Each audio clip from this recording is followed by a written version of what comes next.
काली recording studio Phulparas चौक से। Nokia के mobile तोरा के दिलकौगे, नोकिया के मोबाइल तोरा के दिलकौगे, हाँ के दिलकौगे। काल्हे गेले रही रजुआ छौरा संगे, नरहैया जाइके कीन दिलकौगे।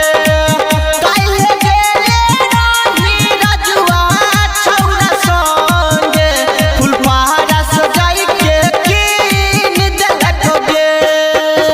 नोकिया के मोबाइल तोरा के दिलकौगे, नोकिया के मोबाइल तोरा के दिलकौगे, हाँ के दिलकौगे। काल्हे गेले रही रजुआ छौरा संगे, नरहैया जाइके कीन दिलकौगे। काल्हे गेले रही रजुआ छौरा संगे, फुलपहाड़ा सजाइके कीन दिलकौगे। फुलपहाड़ा सजाइके कीन दिलकौगे, फुलपहाड़ा सजाइके कीन दिलकौगे। अभी सुन रहे हैं संध्या एंटरटेनमेंट। चंदेश्वर पंडित फुलपरास चौक, डीजे चंदेश्वर पंडित फुलपरास चौक। नाक के नथुनिया तोरा के दिलकौगे, नाक के नथुनिया तोरा के दिलकौगे, हाँ के दिलकौगे। काल्हे गेले रही अंकितवा के संगे, नरहैया में कीन दिलकौगे।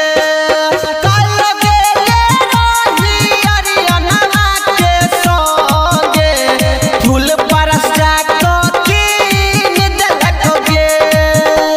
अभी सुन रहे हैं संध्या एंटरटेनमेंट। फुलपहाड़ा सजाइके कीन दिलकौगे, फुलपहाड़ा सजाइके कीन दिलकौगे।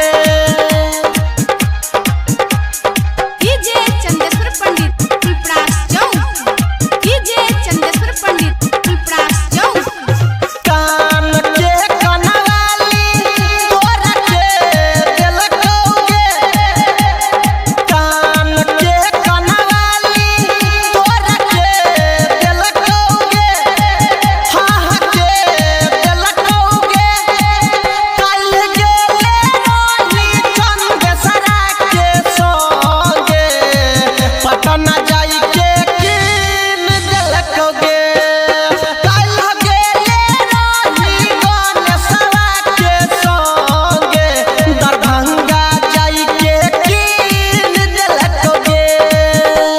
नोकिया के मोबाइल तोरा के दिलकौगे, नोकिया के मोबाइल तोरा के दिलकौगे, हाँ के दिलकौगे।